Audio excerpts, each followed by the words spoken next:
আল্লাহর হাবিব সাল্লাল্লাহু তাআলা আলাইহি ওয়াসাল্লাম কি অবস্থা আছে কেউ বলতে পারছে না।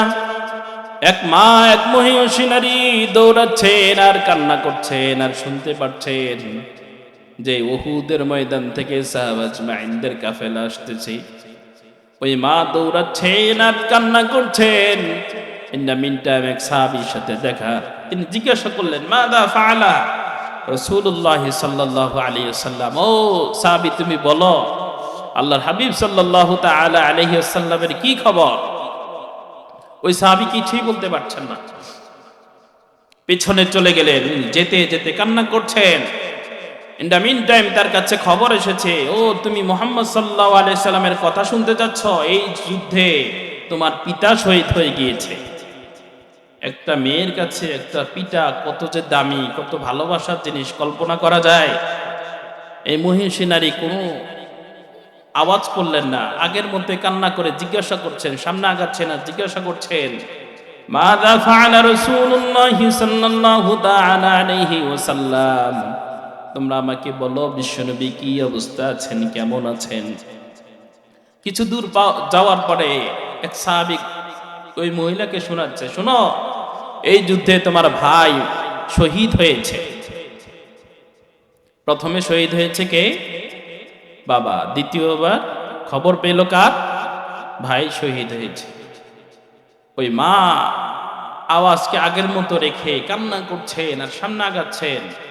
ভাই শহীদ হয়েছে, কি অবস্থা আছে, পিতা শহীদ হয়েছে, কি অবস্থা আছে, কিচ্ছু জিজ্ঞাসা করছেন না। সামনে দৌড়াচ্ছেন আর বলছেন মাদা ফাআলা রাসূলুল্লাহ সাল্লাল্লাহু আলাইহি, বিশ্বনবীর কি অবস্থা আমাকে সেটা বলো। কিছু দূর যাওয়ার পর আবার এই মাকে সংবাদ দেওয়া হলো, শোনো আজকে তুমি বিশ্বনবীর কথা কি জিজ্ঞাসা করছো, শোনো আজকে তুমি বিধবা হয়েছ, তোমার স্বামী এই যুদ্ধে শহীদ হয়ে গিয়েছে। কল্পনা করতে পারেন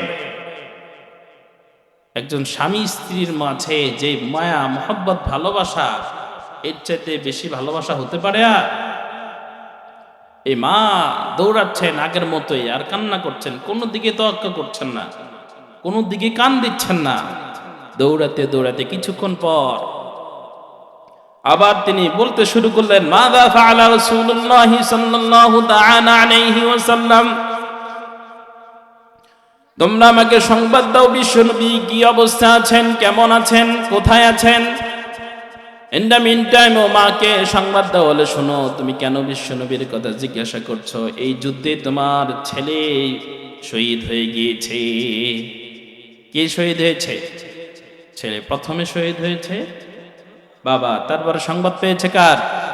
ভাই, তারপরে স্বামী, তারপরে মানে কতটা ভারাক্রান্ত ওনার হওয়ার কথা ছিল, উনি এগুলোর প্রতি তোয়াক্কাই করছেন না, দৌড়াচ্ছেন আর দৌড়াচ্ছেন। আবার তিনি জিজ্ঞাসা করতে লাগলেন মাযা ফাআলা রাসূলুল্লাহ সাল্লাল্লাহু তাআলা আলাইহি ওয়াসাল্লাম, তোমরা আমাকে বলো বিশ্বনবী সাল্লাল্লাহু তাআলা আলাইহি ওয়াসাল্লাম কেমন আছে। ইন দ্য মিন টাইম এক সাহাবী বললেন হুয়া হুয়া ইউহিব্বুন কামা তুহিব্বিন, তিনি তেমনই আছে যেমনটা তুমি পছন্দ করো। বিশ্বনবী সাল্লাল্লাহু আলাইহি সাল্লাম তেমনই আছেন যেমন তুমি কি করো? পছন্দ করো। পছন্দ করো মানে তুমি চাচ্ছ তো বিশ্বনবী আমাদের মাঝে আছে কিনা? হ্যাঁ, তিনি আমাদের মাঝে আছেন। তুমি চাচ্ছ বিশ্বনবী জীবিত থাকুক? হ্যাঁ, তিনি জীবিত আছেন, তিনি সুস্থ আছেন, তার কোনো ক্ষতি হয়নি। এই মা বলতে শুরু করলেন না লা আসবিরু হাত্তা আনজুরা ইলাইহি, আমি ততক্ষণ পর্যন্ত ক্ষান্ত হব না, স্থির হব না যতক্ষণ পর্যন্ত আমি নিজ চোখে বিশ্বনবী সাল্লাল্লাহু তাআলা আলাইহি ওয়াসাল্লামকে না দেখব। আল্লাহর হাবিব সাল্লাল্লাহু তাআলা আলাইহি ওয়াসাল্লামকে যখন তিনি দেখলেন, এমন একটি কথা তিনি বললেন, পৃথিবীর সব মা বোনদের হৃদয়ের মধ্যে কথাটা লিখে রাখা দরকার।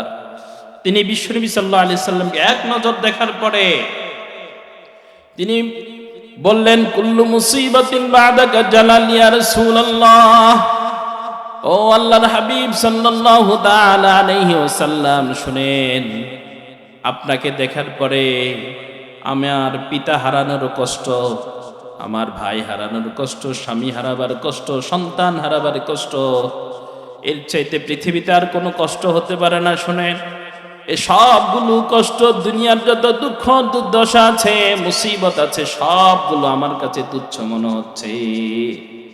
সুবহানাল্লাহ বলতে পারলেন না? পিতা হারানোর দুঃখ, সন্তান হারানোর দুঃখ, স্বামী হারানোর দুঃখ, ভাই হারানোর দুঃখ, সবগুলো কি মনে হচ্ছে? তুচ্ছ মনে হচ্ছে। কাকে দেখার পর? আল্লাহর হাবিব সাল্লাল্লাহু আলাইহি ওয়াসাল্লামকে দেখার পরে। আল্লাহ আমাদেরকেও বিশ্বনবী সাল্লাল্লাহু আলাইহি সাল্লামকে এইভাবে ভালোবাসার তৌফিক দান করুক, পড়েন আমিন। শেষ করে দিব।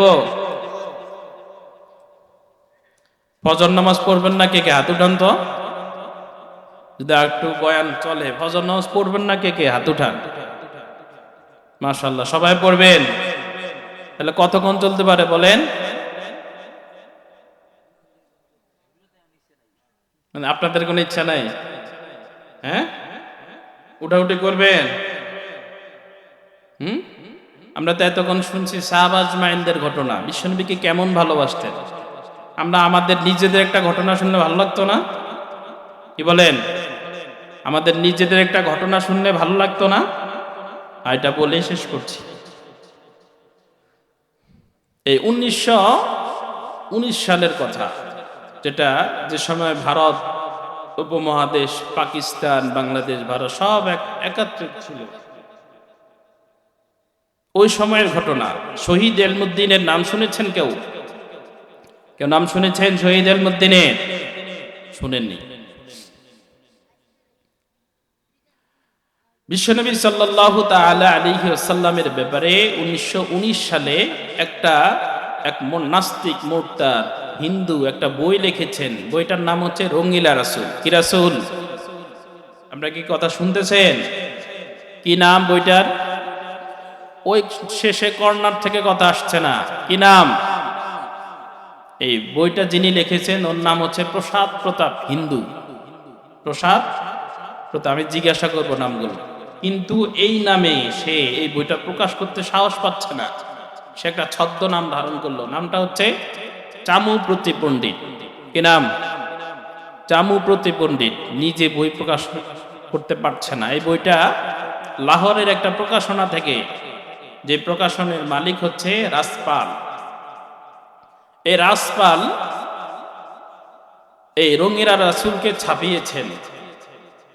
ছাপানোর পরে এটার মধ্যে কি ছিল?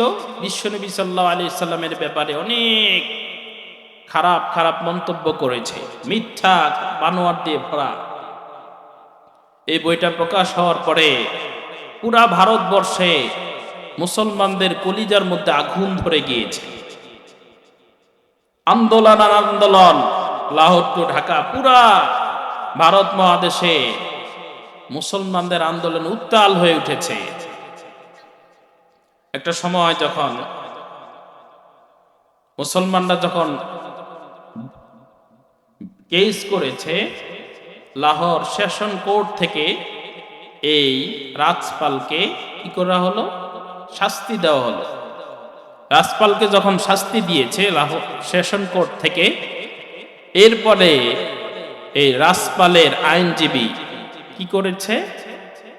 তারা আপিল করেছে, ইন্ডিয়া প্যানেল কোর্টে আপিল করেছে। আপিল কোর্টের যে জাজ ছিল, বিচারক ছিল, ওর নাম হচ্ছে দিলীপ সিং। জাজ দিলীপ সিং সে তার রায়তে উল্লেখ করেছে যে ইন্ডিয়া প্যানেল কোর্টের 153 ধারা অনুযায়ী একটা তার ভাগ স্বাধীনতা ছিল। এখানে সে কারো অসম্মান করেনি, এই জন্য রাজপালকে বেকসুর খালাস প্রদান করল। অনেক দীর্ঘ আলোচনা, আমি সংক্ষেপে বলার চেষ্টা করছি। পরে যখন রাজপালকে ছেড়ে দিল, মুসলমানদের মাঝে আবার আন্দোলন শুরু হয়েছে। পুরা ভারতবর্ষ আবার উত্তাল হয়ে উঠেছে। যখন তাকে বেকসুর খালাস প্রদান করল, মসজিদে উজির খানের তৎকালীন ইমাম ছিলেন শাহ আতাউল্লাহ বুখারী রাহিমাহুল্লাহু তাআলা। তিনি কেঁদে কেঁদে জুমার খুতবা দিলেন। খুতবাটা শুনেছেন ইলমুদ্দিন নামক এক যুবক, বয়স 20 বছর বয়সের এক যুবক। পড়াশোনার কথা ছিল না, দাড়িও ছিল না, কিন্তু নবীর প্রেম ছিল। মসজিদে উজির খানে জুমার নামাজ পড়তে গিয়েছেন, 5 ওয়াক্ত নামাজিও ছিলেন না। মসজিদে উজির খানে নামাজ পড়তে গিয়ে ইমাম সাহেব শাহ আতাউল্লাহ বুখারী রাহমাতুল্লাহ আলাইহির কান্না দেখে অনেক কষ্ট পেয়েছেন। তার করার মতো কিছু ছিল না, কিন্তু সে ছিল কাঠমিস্ত্রি। কাঠমিস্ত্রি থাকার সুবাদে সে পরের দিন কাজ করলো। শনিবারে পুরো দিন কাজ করেছে, কাজ করে 1 রুপি পেয়েছে। 1 রুপি পেয়ে সে একটা ছুরি কিনেছে। ছুরিটাকে অনেক ধার দিয়েছে। ধার দিয়ে সে তার প্রকাশনা বুঝে না, রাসপালের খোঁজ করতে করতে করতে করতে ওই প্রকাশনীতে চলে গিয়েছে। গিয়ে রাসপালের সাথে কথা বলতেছে, বলতে বলতে ইন দ্য মিন টাইম রাসপালের বুকের ভিতরে ছুরি ঢুকিয়ে দিয়েছে।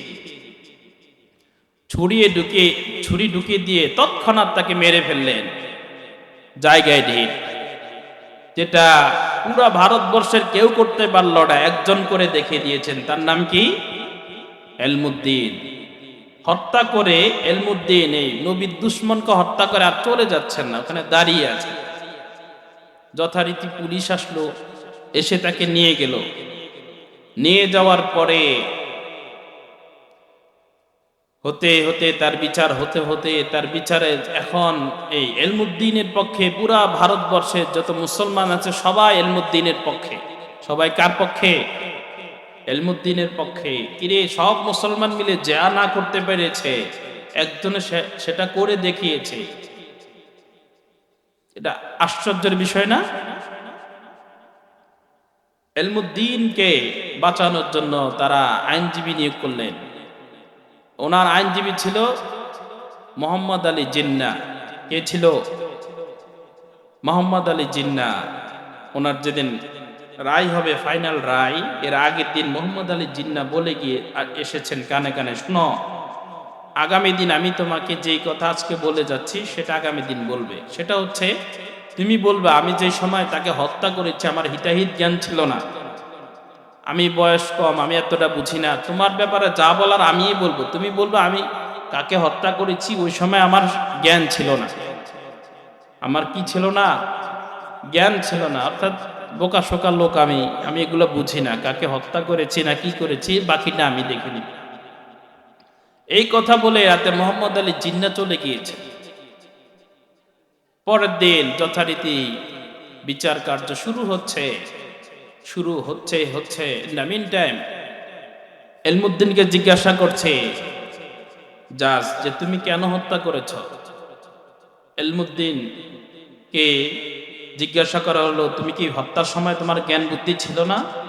বলো হ্যাঁ, আমি স্বেচ্ছায় সজ্ঞানে তাকে হত্যা করেছি, আল্লাহর রাসূলের দুশমনকে। সুবহানাল্লাহ পড়তে পারলেন না? মৃত্যু সামনে দাঁড়িয়ে এভাবে কথা বলা। মোহাম্মদ আলী জিন্নাহ তো অনেক রেগে গিয়েছেন। এই ব্যাপারে তার প্রসিদ্ধ একটা আছে যে Jinnah only loss case. Mohammad Ali Jinnah এর পূর্বে আর কোনো কেসে হারান নাই, শুধু একটা কেসে হেরেছেন। সেটা হলো কি? এই ইলমুদ্দিনের কেসটা। পুরা ভারতবর্ষের মুসলমান যার পক্ষে, সে নিজে মৃত্যুবরণ করতে যাচ্ছে। মোহাম্মদ আলী জিন্নাহ এত রেগে গেলেন, জাজের সামনে তো আর কিছু বলতে পারছেন না। কিছু না বলে তিনি রায় শুনানি হলো যে অমুক দিন তার ফাঁসি। কোন দিন? 1929 সনের 31শে অক্টোবর রাতে তার 10টার দিকে তার ফাঁসি কার্যকর হবে। সেখান থেকে বের হয়ে মোহাম্মদ আলী জিন্নাহ তার কলারটা চেপে ধরলেন জাজ উঠে যাওয়ার পরে। হ্যাঁ, তোকে বাঁচানোর জন্য আমরা এই ভারতবর্ষের সব মুসলমান চেষ্টা করতেছি, কষ্ট করতেছি, আজকে তুই আমাকে হারিয়ে দিলি, সবার সামনে আমাকে লজ্জা দিয়েছিস। কিছু তো বলতে পারছে না, যেহেতু এখানে পুলিশ আছে, প্রশাসনের লোক আছে। কিছুক্ষণ পর ঠান্ডা হয়ে বলল, কেন এমনটা করেছো বলো, তোমাকে তো আমরা সবাই ভালোবাসি। কি বলেন, সবাই ভালোবাসে না ওনাকে? কেন এমনটা করেছে একটু বলো আমাকে, তোমার তো ফাঁসি হবেই, এখানে তো আর কেউ বাধা দিতে পারবে না, কেন এমনটা করেছো বলো।